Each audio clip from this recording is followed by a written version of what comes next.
হ্যাঁ, এটা হলো নরসিংদী জেলা, আপনার হলো মনোহরদী থানা। এই যে এই রাস্তাটা দিয়ে আমি যাচ্ছি। হ্যাঁ, এটা হলো আপনার চুলার থেকে হাতিরদা যাইতে রাস্তাটা দেখছেন কত সুন্দর দেখা যাচ্ছে, সাইডে বাড়িঘর। আর যে একটা কথা আছে না, রাস্তাঘাট যেখানে আছে এখানে উন্নয়ন সুন্দর, মানুষের পরিবেশ সুন্দর, শিক্ষার মান বাড়ে। আর জন্য আপনাদের সাথে শেয়ার করলাম জায়গাটা নিয়ে, কত যে সুন্দর দেখা যাচ্ছে।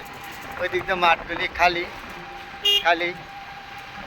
এটা হলো আমি চুলার থেকে যাইতে হাতিরদার বাজারে আমি যাচ্ছিলাম, এই সময় আপনাদের সাথে আমি শেয়ার করলাম এই জায়গাটা নিয়ে থেকে কত যে সুন্দর দেখা যাচ্ছে।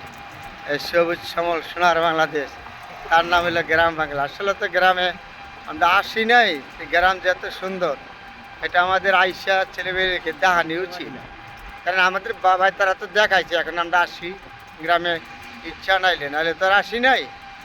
আমাদের ছেলে মেয়েদেরও ভবিষ্যতে দেখা যাওয়া উচিত এই রাস্তাঘাট, এই বাড়িঘর, গ্রামের মানুষগুলি যে কী হালে আছে, কত সুন্দর পরিবেশে আছে তারা।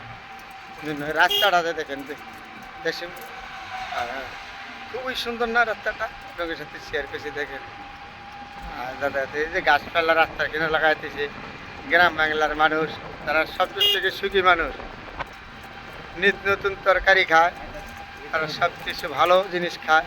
আমাদের মতন ভেজাল না তো, ঢাকার মতো ভেজাল খায় না, তারা সলিড জিনিস খায়। রাস্তাটা গেছে, বাড়িঘরগুলি কত সুন্দর দেখা যাচ্ছে। যে এটা চুলার থেকে আমি আসছি হাতিরদা বাজারে যেতে, রাস্তাটা খুবই সুন্দর লাগছে না, তাদের সাথে শেয়ার করলাম বন্ধুরা।